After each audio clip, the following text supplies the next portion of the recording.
నమస్కారం. ప్రేక్షకులందరికీ శుభోదయం. ఈనాటి తిరుప్పావై పాసురాలలో 4వ పాసురంలో ఉన్నటువంటి అంతరార్థం ఏంటో, విశేషార్థం ఏంటో పరిశీలిద్దాం. తిరుప్పావై పాసురాలను అత్యంత సరళంగా అందరికీ అర్థమయ్యే రీతిలో డాక్టర్ కావూరి పాపయ్య శాస్త్రి గారు గోదా గీతమాలిక అనే పేరుతో అనువదించారు. ఈ గోదా గీతమాలికలలో 4వ పాసురాన్ని, దానిలో ఉన్న అంతరార్థాన్ని మనం పరిశీలిస్తే, ఈ 4వ పాసురంలో వరుణదేవుణ్ణి గోదాదేవి ఆహ్వానిస్తోంది. ఎలా ఆహ్వానిస్తోందంటే, జాలిగుండెల దొర జలధర జలధర కురియవయ్యా జలము మురియగా భూతలము శ్యామసుందరు వంటి కోమలాంబుదమూర్తి అంభోనిధుల నీరమంతయును గ్రోలి గంభీర గజగమన గర్జించవయ్యా పద్మనాభుని చేతి పాంచజన్యములీల చక్రి కరమందున్న చక్రాయుధమురీతి ఉరుముచును మెరియుచును కురియుమా జలధర శార్ఘ్న నిర్గతమైన శరపరంపర భంగి మార్గశిరమాసాన మహిమెల్ల మురియగా నీలమంజుల దేహ నీరమ్ము కురియమా అంటూ వరుణదేవుణ్ణి ఇక్కడ గోదాదేవి కీర్తిస్తోంది. దీనిలో ఉన్న అర్థాన్ని పరిశీలిస్తే, జాలిగుండెల దొర జలధర జలధర కురియవయ్యా జలము మురియగా భూతలము అంటే, వరుణదేవుడా సముద్రంలో ఉన్నటువంటి నీటిని మొత్తం కూడా స్వీకరించి అద్భుతమైనటువంటి గర్జనలతో వర్షాన్ని కురిపించు అని అర్థం. శ్యామసుందరమూర్తి కోమలాంబుదమూర్తి అంభోనిధుల నీరమంతయును గ్రోలి గంభీర గజగమన గర్జించవయ్యా అంటే, సముద్రంలో ఉన్నటువంటి నీటిని మొత్తం స్వీకరించి శ్రీమన్నారాయణమూర్తి ఏ విధంగా అయితే నీలమేఘశ్యాముడుగా ఉంటాడో, అలా అనంతమైనటువంటి ఆకాశంలో, నీలం రంగులో ఉన్నటువంటి ఆకాశంలో మేఘాలుగా వ్యాపించి అద్భుతమైన వర్షాన్ని కురిపించవయ్యా అంటూ వరుణదేవుణ్ణి ప్రార్థిస్తోంది. ఇంకా పద్మనాభుడి చేతి పాంచజన్యములీల చక్రి కరమందున్న చక్రాయుధము రీతి ఉరుముచును మెరియుచును కురియుమా జలధార అంటూ కీర్తిస్తోంది. అంటే ఇక్కడ ఉన్న విశేషార్థాన్ని మనం అర్థం చేసుకోవాలి. వరుణదేవుడు వర్షాన్ని కురిపించడం కూడా శ్రీమన్నారాయణమూర్తితో పోలుస్తోంది. శ్రీమన్నారాయణమూర్తి చేతులలో ఉన్నటువంటి ఒక చేతిలో చక్రాయుధాన్ని ధరించి ఉంటాడు. ఆ చక్రాయుధం మెరిసినట్లుగా మెరుపులతో వర్షాన్ని కురిపించు.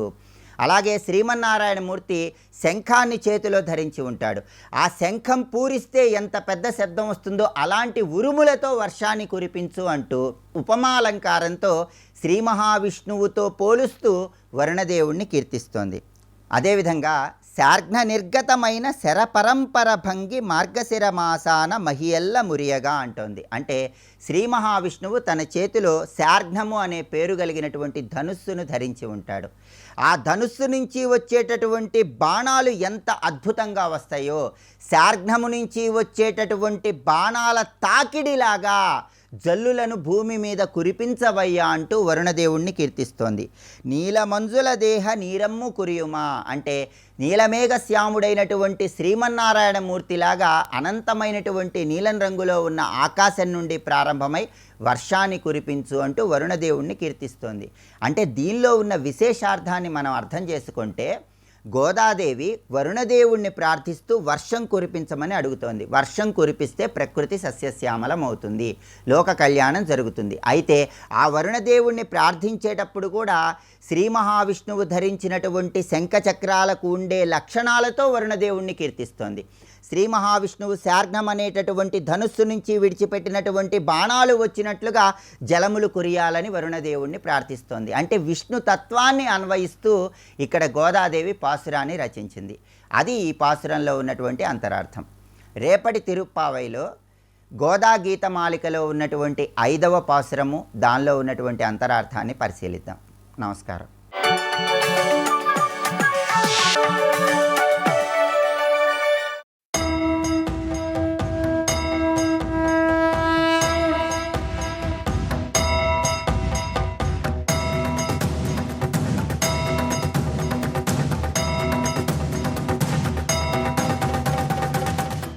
తవ ఆవిర్భావ విభవం ఈ క్షణార్థమిహాగతం.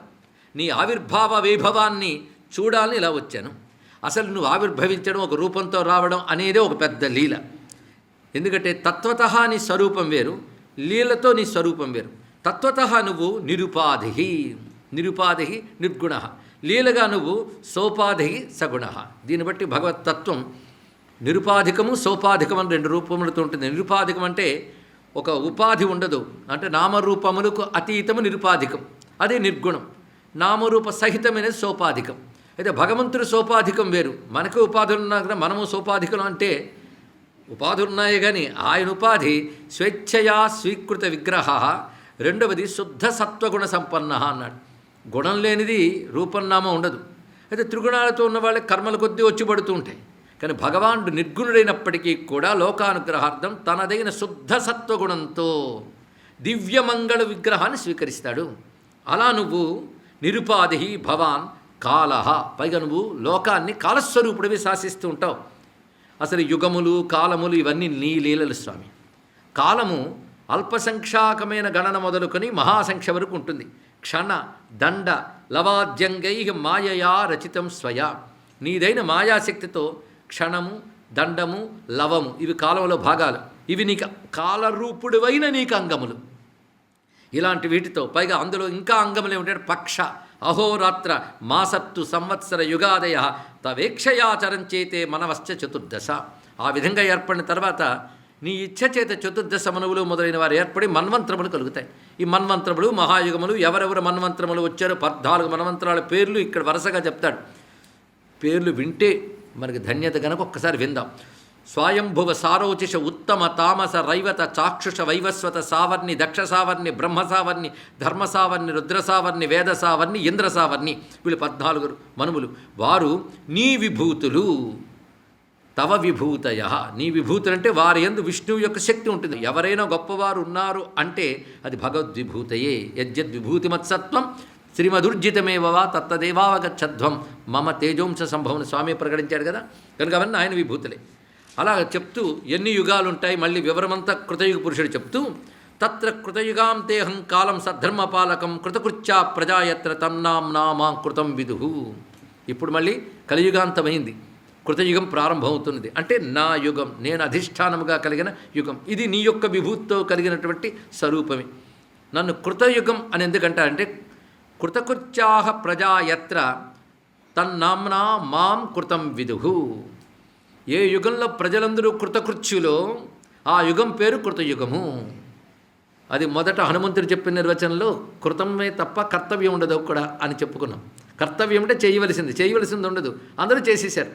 కృతకృత్యులు అనే మాట వింటూ ఉంటాం. కృతకృత్యులు అంటే ఏమిటండి? ఏది చెయ్యాలో అది చేసిన వాళ్ళు. చేయకపోతే మళ్ళీ జన్మలు పరంపరలు బంధాలు నరకాలు స్వర్గాలు ఉంటాయి. ఏది చెయ్యాలో అది చేసేసామనుకోండి జన్మరాహిత్యమైన స్థితే లభిస్తుంది, జన్మ పరమార్థం లభిస్తుంది. ఏది చేయాలో అది చేయడం అంటే ధర్మం. కనుక ధర్మ విషయంలో ప్రతివారు పరిపూర్ణులే. అది ఏ యుగంలో అందరూ కృతకృత్యులో ఆ యుగం పేరు కృతయుగం. తత్పురుషుడు నేను. ఇతి తద్వజ ఆశ్రిత్య కల్కిర్నిజజనావృత ప్రహర్షమతులం లబ్ధ్వా శ్రుత్వా తద్వచనామృతం. ఎప్పుడైతే కృతయుగ పురుషుడు ఆ విధంగా చెప్పాడో వెంటనే కల్కి మహోత్సాహంగా లేచి తనతో ఉన్న వారందరికీ ఉత్సాహం కలిగిస్తూ అవయుద్ధాముపాలక్ష్య యుగస్యాహ జనాన్ హితాన్ యోద్ధుకామహ. ఇంకా మళ్ళీ యుద్ధానికి వెళ్తున్నాడు. ఎక్కడెక్కడ కలికి సంబంధించిన స్థానములు ఉన్నాయో వాటికి వెళ్తున్నాడు. అందులో కలికో పట్టణం ఉందిట. ఆ పట్టణం పేరు విశేషణ పట్టణము. అక్కడ కలిపురుషుడు సమస్తమైన సైన్యంతో ఉంటాడు. కలిపురుషుడు అంటే కలివంశం గుర్తు తెచ్చుకోవాలి. అది సూక్ష్మ భూమికలో ఉంటుంది, దాని ప్రభావం స్థూల భూమిక మీద ఉంటుంది. వాడి చేత ఆకృష్టులైన వాళ్ళు కలిలో ఉన్న మ్లేచ్ఛాదులు. వాళ్ళు మారుతూ ఉంటారు. కలియుగంలోనే పాదాలకే మారుతుంటారు. కానీ కలిపురుషుడి ప్రభావం మాత్రం మారుతున్న వాళ్ళందరి మీద ఉంటుంటుంది. ఇక్కడ ఇప్పుడు యుద్ధం ఎలాంటి వాళ్ళతో జరుగుతుందంటే స్థూల భూమికలో సూక్ష్మ భూమికలో 2 చోట్ల యుద్ధం ప్రారంభమవుతుంది. ఇప్పుడు స్థూల భూమికలో యుద్ధం అంటే కలి ప్రభావం చేత ఉన్నటువంటి మ్లేచ్ఛాదుల్ని సంహరించడం స్థూల భూమికలో, వాళ్ళకి ప్రభావం చూపిస్తున్న కలిని సంహరించడం సూక్ష్మ భూమికలో. ఈ 2 సూక్ష్మ భూమికలో యుద్ధం. ఏదైనా కలిపురుషుడు వచ్చి కనబడ్డం మనకు ప్రతిరోజు కనబడుతున్నాడా? ఈ యుగంలో ఉన్నప్పటికీ కానీ కలిపురుషుడు కానీ ఆయన సంతానం కానీ వంశం కానీ కనిపించట్లేదు, అవే కనిపిస్తున్నాయి. దీని అర్థం ఏమిటి అంటే ఆ కలి లక్షణాలు మానవుల యందు వ్యాపించి గోచరిస్తున్నాయి. అంతే. రోగం ఉందనుకోండి, రోగ లక్షణాలు శరీరంలో కనబడతాయి కానీ రోగం దేవత రూపం ధరించి తిరగదు కదా. అయితే వాటి సూక్ష్మ భూమికలో వాటికి రూపాలు ఉంటాయి, వాటికి ఒక భూమికలు దేశములు ఉంటాయి, వాటి పరివారములు ఉంటాయి, వాటి సైన్యాలు ఉంటాయి. ఇక్కడ కొట్టాలి అక్కడ కొట్టాలి. అందుకే స్థూల సూక్ష్మ భూమికల్లో జరగబోతున్న యుద్ధం చాలా అద్భుతం. అక్కడ వాళ్ళ పేర్లన్నీ చెప్తాడు. కలిపురుషుడికి సహకరించే సైన్యములు, సేనాధ్యక్షులు, అవన్నీ చూస్తూ ఉంటే మునిపే చెప్పినట్లు అవి వ్యక్తుల పేర్లు కావు, లక్షణాల పేర్లు అని తెలుస్తుంది. ఒక్కసారి కలివంశం గుర్తుందా? అధర్మంతో మొదలుకొని అధర్ముడి వాద్యం మిథ్య మొదలుకొని కలిదాకా వచ్చి క్రోధానికి హింసకి పుట్టినవాడు కలిపురుషుడు. ఇంకా వాడి సంతానం వాడి పరివారం చెప్పనక్కర్లేదు, వాళ్ళ రాజ్యమే.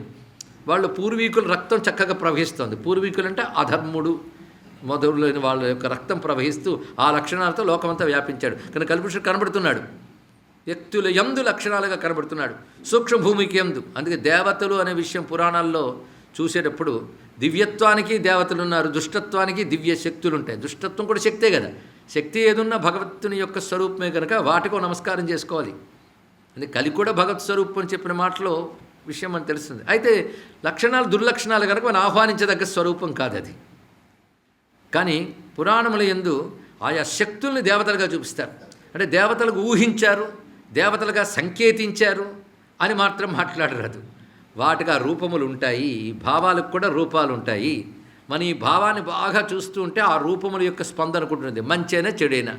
మరి ఏది కావాలో ఆ భావాన్ని చూడవచ్చు. ఇది కొంచెం అర్థం చేసుకోవడానికి పనికొస్తుంది. ఈ కోణంలో పురాణాల్లో చెప్పినటువంటి పాత్రలన్నింటినీ పరిశీలించవచ్చు.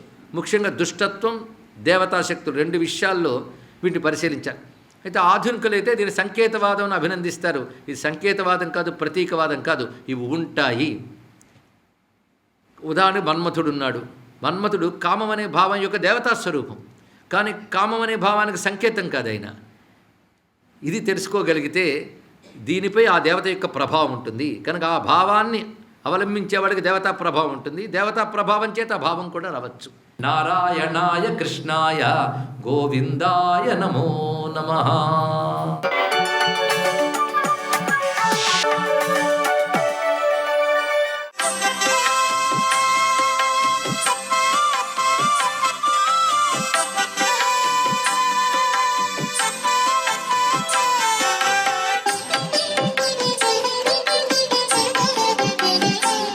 ఓం నమో నారాయణాయ, ఓం నమశివాయ, శ్రీమాత్రే నమః.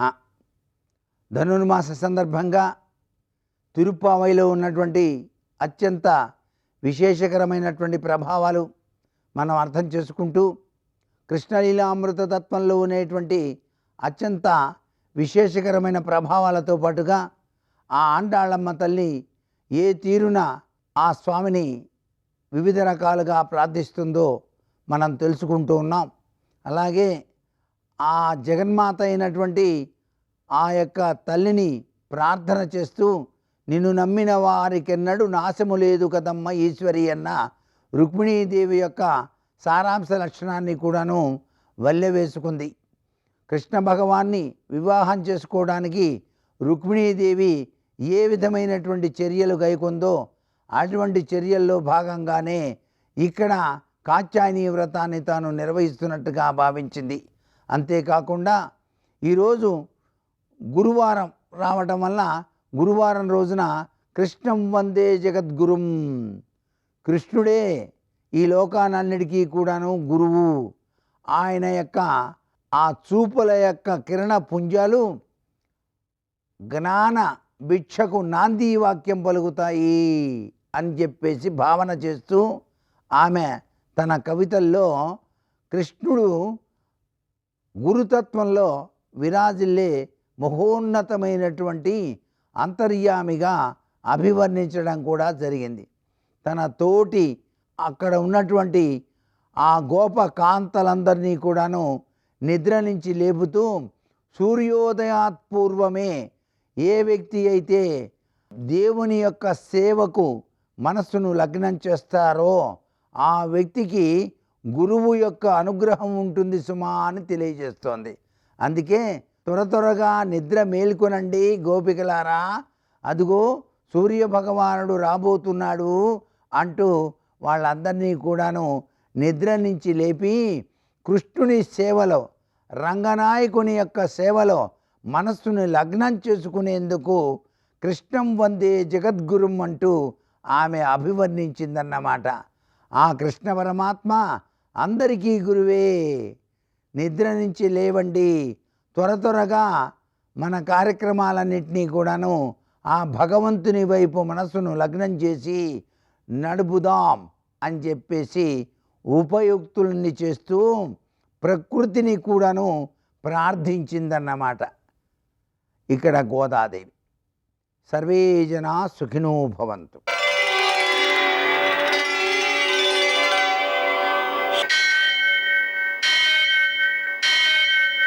సహస్రశీరుషం దేవం విశ్వాక్షం విశ్వశంభువం విశ్వం నారాయణం దేవమక్షరం పరమం పదం విశ్వతః పరమాం నిత్యం విశ్వం నారాయణగుం హరిం విశ్వమేవేదం పురుషస్తద్విశ్వముపజీవతి పతిం విశ్వస్యాత్మేశ్వరం శాశ్వతం శివమచ్యుతం నారాయణం మహాజ్ఞేయం విశ్వాత్మానం పరాయణం.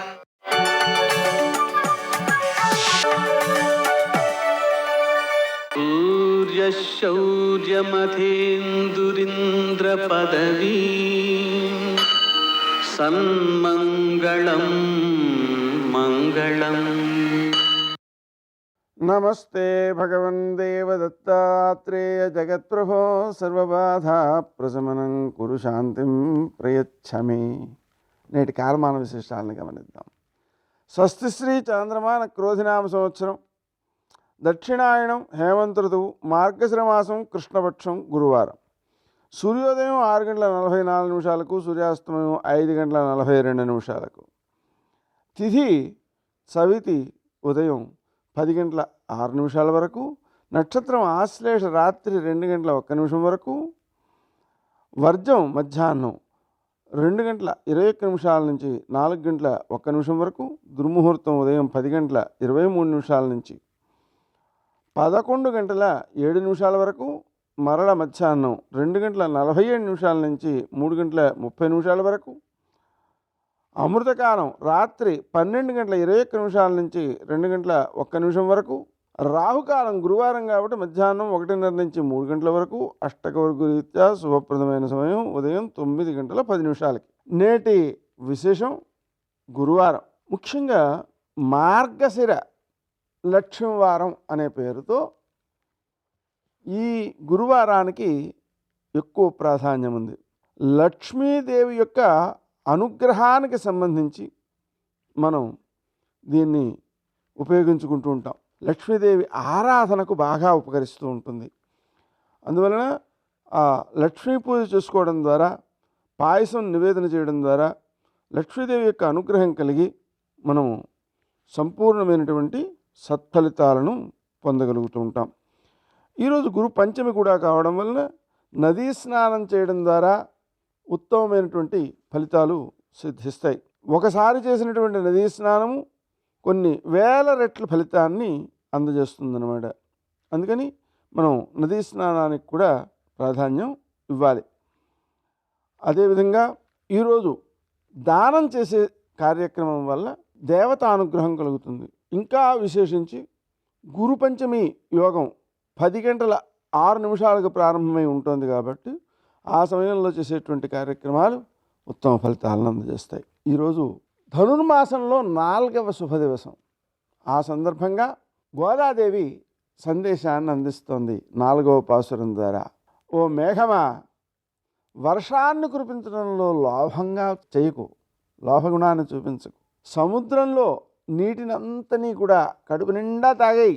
తర్వాత సృష్టికి అంతటికీ కారణమైనటువంటి ఆ నారాయణుని యొక్క శరీరపు రంగులాగా నీ శరీరం రంగు కూడా నలుపు రంగుగా ఉంటుంది. అందుకని ఆయన యొక్క కుడి చేతిలో సుదర్శన చక్రంలాగా నువ్వు మెరుపులు మెరుస్తుంటావు. ఆయన చేతిలో ఉండేటువంటి పాంచజన్య శంఖంలాగా గంభీరంగా గర్జిస్తూ ఉంటావు. ఆ స్వామి యొక్క శారంగం అనేటువంటి ధనుస్సు నుంచి వెలువడేటువంటి బాణాలలాగా వర్షధారలు కురిపిస్తుంటావు. మేమంతా ఈ వర్షధారలలో స్నానం చేస్తామయ్యా, లోకమంతా సుఖించేటట్టుగా వర్షించు, మా వ్రతాన్ని నిరాటంకంగా చేసుకోవడానికి సహకరించు అని ప్రార్థిస్తూ ఉంది. మనం నేర్చుకోదగింది ఏమిటి అంటే, ఆ స్వామివారి యొక్క స్వరూపాన్నే సర్వత్రా గమనించడం. ఆ మేఘాలలో, మెరుపులలో, ఆ గర్జనలలో వర్షధారలలో విష్ణుమూర్తినే సంపూర్ణంగా సమగ్రంగా ఆమె దర్శిస్తూ చెప్తోంది. కాబట్టి అలా అంతటా భగవంతుడిని చూడడం అనే అంశాన్ని మనం అలవరుచుకోవాలి. నేటి ఆణిముత్యాలు.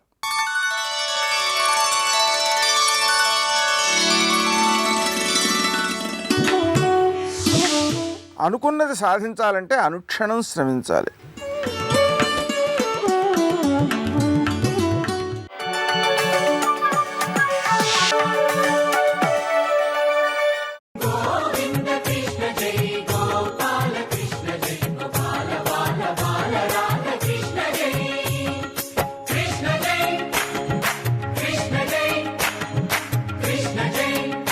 బాలకృష్ణ జై.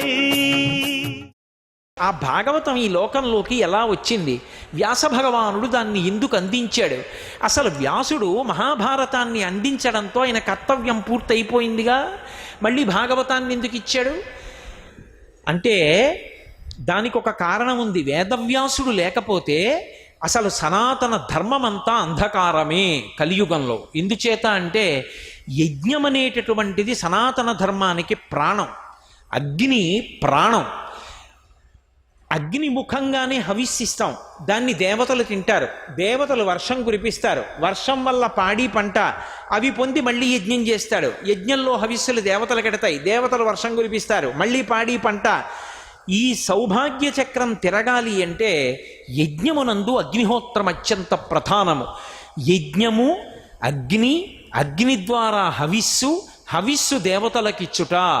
ఇది ఒక్క సనాతన ధర్మమునందు తప్ప మీకు ఏ విశ్వాసమునందు కనపడదు. ఒక్క అగ్ని కార్యం అనేటటువంటిది సనాతన ధర్మమునందు మాత్రమే ఉంది.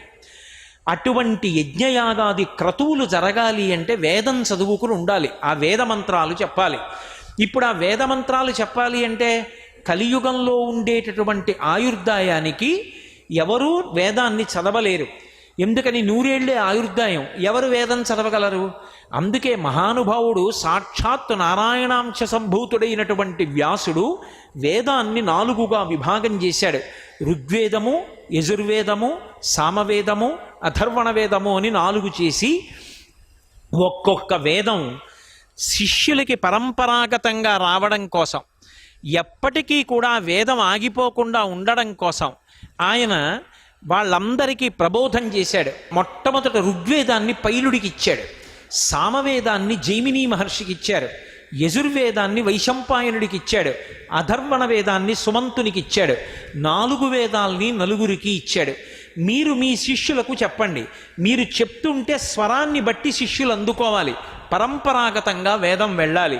4 శిష్యులకి ఇచ్చి 4 ఋత్విక్కుల ద్వారా యజ్ఞం జరగాలి అని నిర్ణయం చేశాడు. వ్యాస భగవానుడి యొక్క అనుగ్రహం చేత మనం ఇప్పటికీ కూడా యజ్ఞయాగాది క్రతువులు నిర్వహించి దేవతలు తృప్తి పొందేటట్టుగా చేసి ఆ దేవతల యొక్క తృప్తి కారణముగా సమస్త సౌభాగ్యములను పొందగలుగుతున్నాం. అటువంటి వ్యాసుడు 4 వేదములను ఇవ్వడమే కాదు, ధర్మార్థ కామమోక్షములనేటటువంటి చతుర్విధ పురుషార్థములను సమన్వయం చేసుకోవడానికి, అందరూ తాము తాము పాటించవలసినటువంటి ధర్మాలు తెలుసుకోవడానికి వీలుగా మహాభారతాన్ని రచన చేశాడు. వేదం చదువుకోలేకపోయామనుకున్న వాళ్ళు ఎవరున్నారో వాళ్ళు వేదం చదువుకుంటే ఏ ఫలితం వస్తుందో, వేదం వింటే ఏం తెలుస్తుందో అది తెలుసుకోవడానికి మహాభారతాన్ని లోకానికి ఇచ్చాడు. అందుకే అది పంచమ వేదమైంది. 18 పురాణములను ఇచ్చాడు. ఇన్ని ఇచ్చినటువంటి వ్యాసుడు బదరికాశ్రమంలో ఒకప్పుడు సరస్వతీ నదీ తీరంలో ప్రాతకాలంలో అనుష్ఠానం చేసుకుంటున్నాడు. అనుష్ఠానం చేసేటప్పుడు మనసు పరమోత్సాహంగా ఉండాలి తప్ప నిద్రాణంగా ఉత్సాహం లేకుండా యాంత్రికంగా పూజ ఎప్పుడూ చేయకూడదు. సర్వం శ్రీ ఉమామహేశ్వర పరబ్రహ్మార్పణమస్తు. స్వస్తి.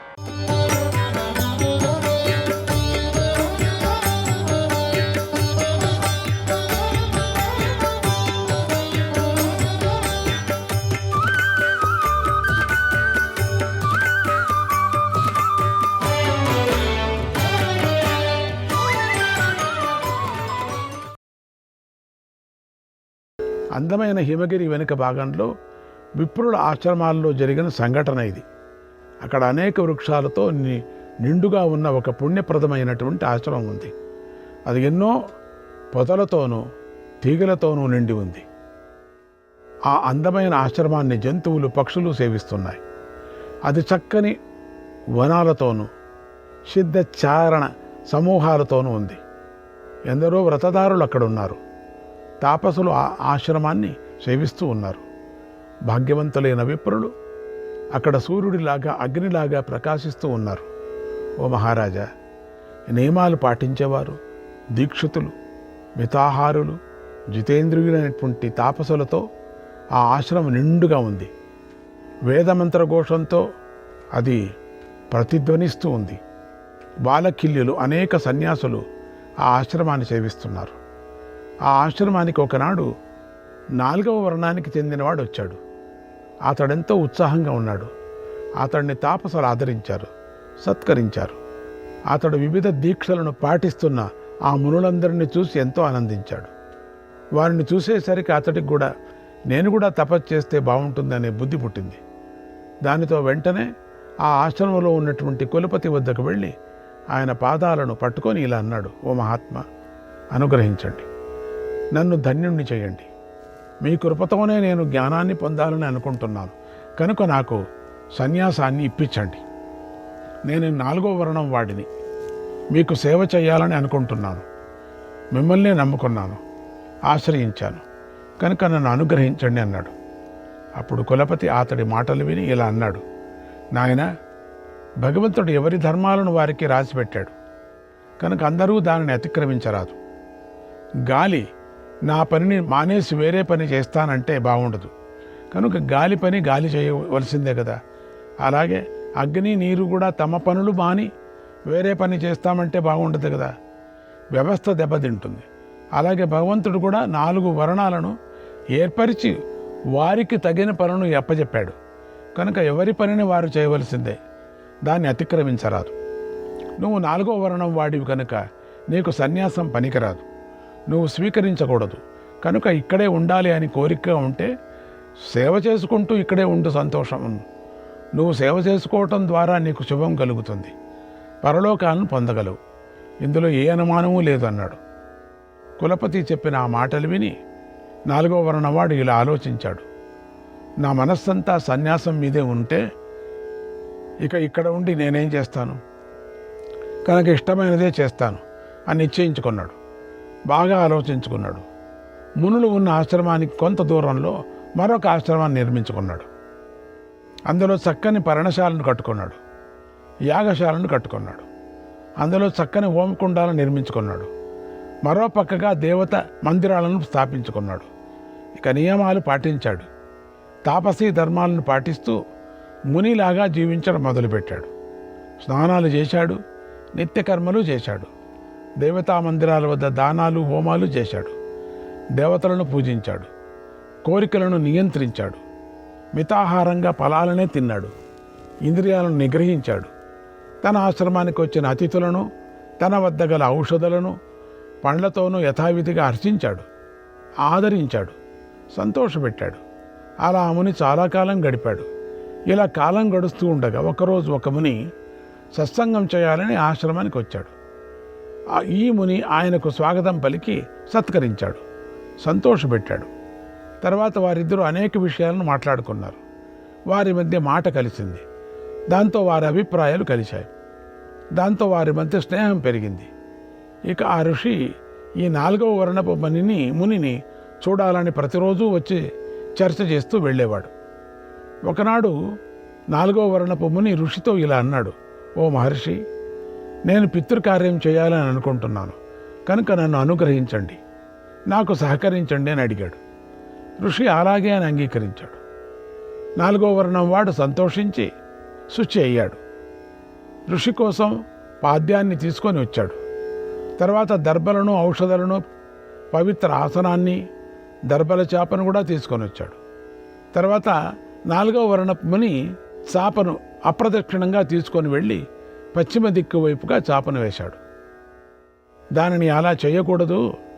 ఋషి ఆ అశాస్త్రీయమైనటువంటి ప్రవర్తనను చూసి 4వ వర్ణపు మునితో ఇలా అన్నాడు, అయ్యా, ఇది అశాస్త్రీయం, ఇలా చేయకూడదు. కనుక దర్భల చాపను తూర్పు ముఖంగా వేయి. నువ్వు పవిత్రుడివై ఉత్తమ దిక్కు వైపు కూర్చో అన్నాడు. వెంటనే అతడు ఋషి చెప్పినట్లుగా చేశాడు. తర్వాత ఋషి చెప్పినట్లుగా దర్భలు, అర్ఘ్యం, హవ్య, కవ్య విధితో కర్మనంతా యథాతథంగా చేశాడు. అలా పితృకార్యం పూర్తి అయింది. ఋషి సెలవు తీసుకొని వెళ్ళిపోయాడు. తర్వాత 4వ వర్ణపు ముని మళ్ళీ తన ధర్మాన్ని ఆచరించాడు. తర్వాత చాలా కాలం గడిచింది. ఈ 4వ వర్ణపు ముని తపస్సు చేస్తూ చేస్తూ ఆ వనంలోనే మరణించాడు. మరుసటి జన్మల్లో తాను చేసుకున్న పుణ్యానికి ఫలంగా రాజవంశంలో పుట్టాడు. అలాగే 4వ వర్ణపు మునికి ఉపదేశం చేసిన ఋషి కూడా మరణించి ఒక పురోహిత వంశంలో పుట్టాడు. ఇద్దరూ పెరిగి పెద్దవారయ్యారు. చక్కగా విద్య నేర్చుకున్నారు.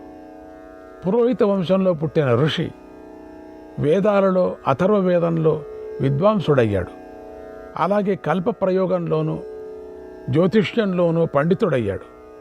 సాంఖ్యా సిద్ధాంతంపై కూడా అతడికి పరమ ప్రీతి పెరిగింది. అటు రాజవంశంలో పుట్టిన 4వ వర్ణపు మునికి రాకుమారుడికి తండ్రి మరణించాడు. ఆ ఉత్తర క్రియలు పూర్తి కాగానే మంత్రులు రాకుమారుని రాజుని చేశారు. వెంటనే రాజు తనకు పురోహితుడిని, పూర్వజన్మంలో ఋషిని నియమించుకొని సుఖంగా జీవించాడు. ప్రజలను రక్షిస్తూ ధర్మబద్ధంగా రాజ్యాన్ని పాలించాడు. పురోహితుడు నిత్యము తన ధర్మాలను ఆచరించాడు. ధర్మ కార్యాలను రాజు చేత నిరంతరంగా జరిపిస్తూ ఉన్నాడు. అప్పుడప్పుడు రాజు పురోహితుడిని చూసి చిరునవ్వు నవ్వుతూ ఉండేవాడు. ఒక్కొక్కసారి అయితే పెద్దగా నవ్వేవాడు. ఇది చాలాసార్లు జరిగింది. పురోహితుడు ఆ అవమానాలను సహించాడు. రాజుగారి ప్రవర్తన గమనించాడు. ఒకనాడు తను చూసి రాజుగారు పెద్దగా నవ్వుతూ ఉండటాన్ని చూసి సహించలేకపోయాడు. అతడికి బాగా కోపం వచ్చేసింది కూడా. ఏకాంతంలో ఉన్న రాజుగారిని కలిసి రాజ్య విషయాలు మాట్లాడుతూ ప్రసన్నుని చేసుకొని, ఓ మహారాజా, నాకు ఒక వరాన్ని ప్రసాదించండి అని కోరాడు. అప్పుడు రాజు ఇలా అన్నాడు, అయ్యా ద్విజోత్తమ, మీకు ఒక వరమేమిటి? 100 వరాలనైనా ఇస్తాను, కోరుకోండి. స్నేహం వల్ల, గౌరవం వల్ల మీకు ఇవ్వకూడనిది అంటూ ఏదీ లేదన్నాడు. అప్పుడు పురోహితుడు ఇలా అన్నాడు, ఓ రాజా, నాకు 100 వరాలేమీ అక్కర్లేదు. మీరు ఆనందంగా ఇచ్చిన ఒక్క వరమే చాలు. నేను అడిగిన దానికి సమాధానం చెబితే చాలు. నాకు మాట ఇవ్వండి, అసత్యం చెప్పకండి అన్నాడు. అప్పుడు రాజు, సరే, నాకు తెలిస్తే చెప్తాను, తెలియంది మాత్రం ఏమీ చేయలేను అన్నాడు. అప్పుడు పురోహితుడు ఇలా చెప్పాడు, ఓ రాజా, నిత్యము సాగే ధర్మకార్యాలలో, శాంతి హోమాల వేళలోనూ మీరు నన్ను చూసి ఎందుకు నవ్వుతున్నారు? మీరు నవ్వుతుంటే నేను మనస్సులో సిగ్గుపడుతున్నాను. అందుకే నేను మాట తీసుకొని అడుగుతున్నాను. కనుక మాట మార్చకుండా చెప్పండి. మీరు నవ్వటానికి ఒక స్పష్టమైన కారణం ఉండే ఉంటుంది, ఎందుకంటే అది కారణం లేని నవ్వు కాదు అని నాకు తెలుస్తుంది. కనుక దయచేసి ఉన్నది ఉన్నట్లుగా చెప్పండి అని కోరాడు. అప్పుడు రాజు ఇలా చెప్పాడు, ఓ విప్ర, మీరు అడిగారు కనుక చెప్పకూడని విషయాన్ని కూడా తప్పకుండా చెప్పవలసిందే కనుక చెబుతున్నాను, జాగ్రత్తగా వినండి. ఓ విప్ర, నాకు గత జన్మ స్మృతి ఉంది. గత జన్మలో మన మధ్య జరిగిన ఘటన గురించి చెబుతున్నాను, వినండి. అప్పుడు నేను 4వ వర్ణం వాడిని, మీరు ఋషి. నేను తపస్విని కావాలని తీవ్రమైన తపస్సు చేశాను. అప్పుడు మీరు నా మీద ప్రేమ చూపించి నన్ను అనుగ్రహించాలని పితృకార్యంలో నాకు ఉపదేశం చేశారు. ఓ ఋషీశ్వర, దర్భచాపను ఎలా పరచాలో నేర్పావు. దర్భలను ఎలా వినియోగించాలో నేర్పావు. హవ్య, కవ్య విషయాల్లో కూడా నాకు ఉపదేశం చేశావు. ఆ కర్మ చేసిన దోషం వల్ల మీరు ఇలా పురోహితుడిగా పుట్టారు, నేను ఇలా రాజుగా పుట్టాను. కాలం ఎంత తారుమారు అయిపోయిందో చూడండి. నాకు ఉపదేశించిన కారణంగానే మీరు పై స్థాయిలకు ఎదగలేక ఎలాంటి ఫలాన్ని పొందారు చూడండి మీరు. ఓ ద్విజోత్తమ, ఈ కారణాల వల్లే నేను మిమ్మల్ని చూసి నవ్వుతున్నాను. కానీ మిమ్మల్ని అవమానించాలని కాదు. మీరు నాకు గురువు. కాలం తారుమారైనందువల్లే నా మనస్సు తపిస్తోంది. ఇది మన ఇద్దరి గత జన్మల్లో జరిగిన సంగతి. అందుకే నాకు మిమ్మల్ని చూసి నవ్వు వచ్చింది. నాకు ఉపదేశం చేసినందువల్లే మీ తీవ్రమైన తపస్సు నశించిపోయింది. కనుక మీరు ఇప్పుడు ఈ పురోహిత కర్మను విడిచిపెట్టి రాబోయే జన్మ గురించి ఆలోచించండి. ఓ విప్ర, మీరు ఇంతకన్నా అధమ జాతిలో పుట్టకూడదు. కనుక కావలసినంత ధనం తీసుకోండి, తపస్సు చేసి పవిత్రులు కండి అన్నాడు. విప్రుడు ఆ మాటలు విని మౌనం వహించాడు. రాజుగారి నుండి సెలవు తీసుకొని తర్వాత తన ధనాన్ని, భూములను, గ్రామాలను బ్రాహ్మణులకు ఇచ్చేశాడు. పండితులు చెప్పిన విధంగా కృచ్ఛ్ర వ్రతాలను ఎన్నిటినో చేశాడు. తర్వాత తీర్థాలకు వెళ్ళి అక్కడ కూడా వివిధ దానాలను చేశాడు. బ్రాహ్మణులకు గోవులను కూడా దానం చేసి పవిత్రుడయ్యాడు.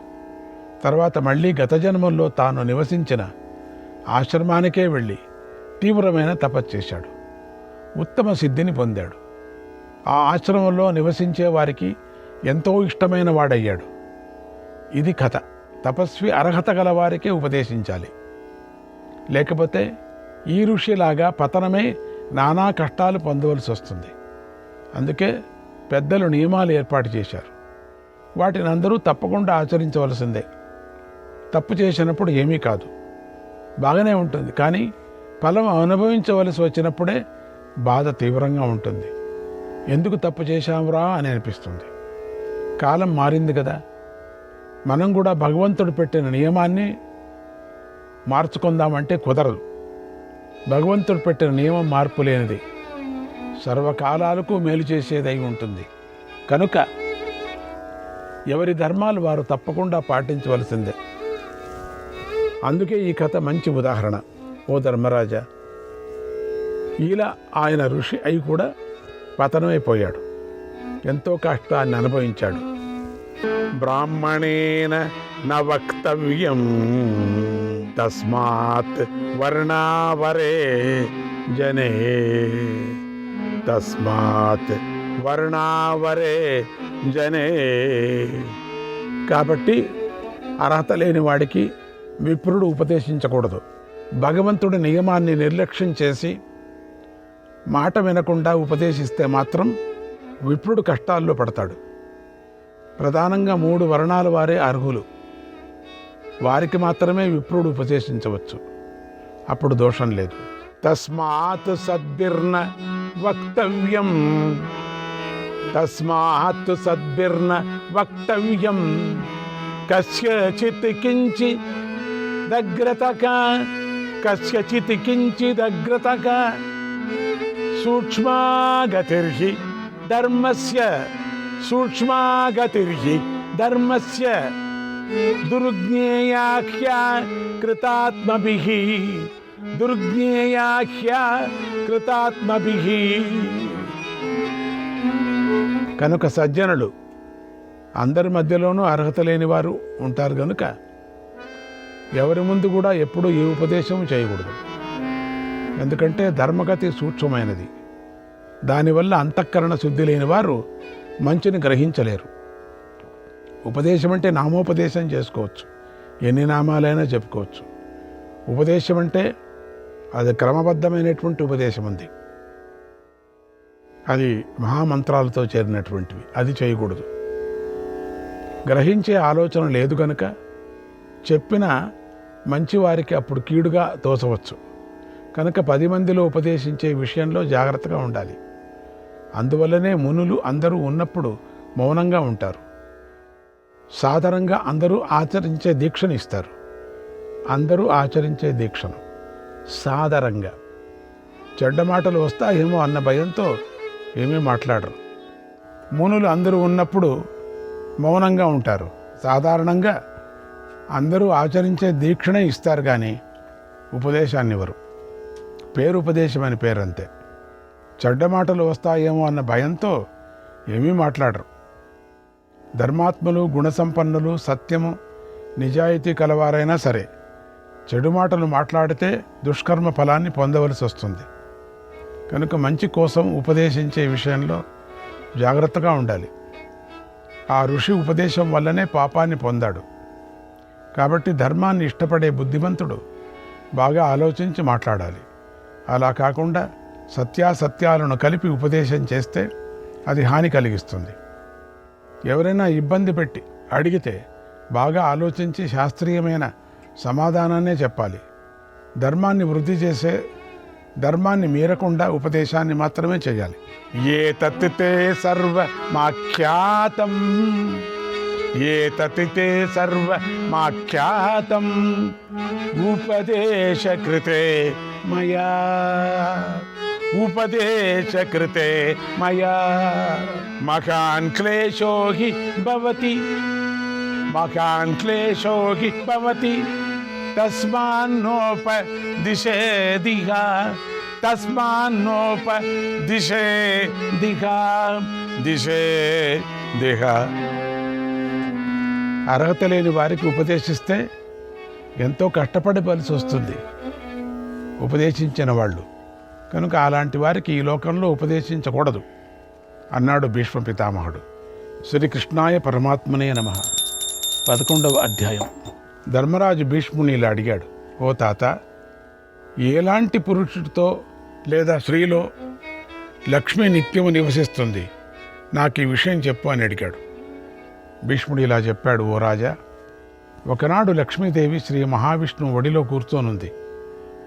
ఆ లక్ష్మీదేవి చూసి రుక్మిణీదేవి ఇలా అడిగింది, కానీక భూతాన్యప సేవసే త్వం,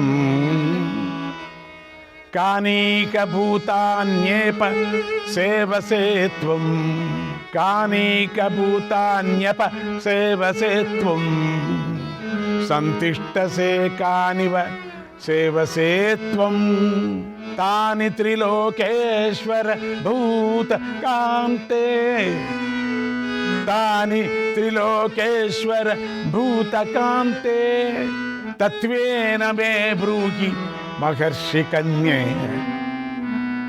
ఓ మహర్షి పుత్రి, ముల్లోకాలకు ప్రభువైన నారాయణుడికి ఇష్టమైన దానా, నువ్వు ఈ లోకంలో ఎవరి దగ్గర ఉంటావు, ఎవరిని సేవిస్తావు, నాకు ఈ విషయాన్ని ఉన్నట్లుగా చెప్పు అని అడిగింది. అప్పుడు లక్ష్మీదేవి శ్రీ మహావిష్ణువు సమక్షంలో ఇలా చెప్పింది, ఓ రుక్మిణి, నేనెప్పుడు సౌభాగ్యవంతుడు, భయం లేనివాడు, సమర్థుడు, కోపం లేనివాడు, దైవభక్తుడైన మానవుడి దగ్గర ఉంటాను. అర్థం చేసుకోండి. కృతజ్ఞుడు, జితేంద్రుడు, సత్వగుణం గలవాడు, పనియందు శ్రద్ధ గలవాడైన మనుష్యుడి వద్ద నివసిస్తాను. ఇక ఎక్కడ నివసించనో చెప్తాను చూడు, ఎక్కడెక్కడ ఉండనో చెప్తాను విను. పనిచేసే స్వభావం లేనివాడు అంటే నాస్తికుడు, కృతజ్ఞుడు, దురాచారి, క్రూరుడు, దొంగ, గురువులలో తప్పులను వెతికే వాడి దగ్గర నేను ఉండను. గురువుల్ని ఎప్పుడో అక్కడెక్కడో పెడతారే, ఇష్టం వచ్చినట్టు వాడుకుంటారే, అటువంటి వాడి దగ్గర నేను ఉండను అని చెప్పింది లక్ష్మి. అందుకే నిత్య దరిద్రులుగా ఉంటారు వాళ్ళు. తేజస్సు, బలం, సత్యం, గౌరవం తక్కువగా ఉన్నవాడు, అన్నిటికీ బాధపడేవాడు, ఎక్కడికక్కడే కోపించేవాడు, కోరికలను దాచి మరో విధంగా మాట్లాడే మనుషుల దగ్గర ఉండను. ఇప్పుడు ఎక్కడ ఉంటానో చెబుతున్నాను విను. యశ్చాత్మని ప్రార్థయతే నకించిత్, యచ్చాత్మని ప్రార్థయతే నకించిత్. శ్రీకృష్ణాయ పరమాత్మనే నమః.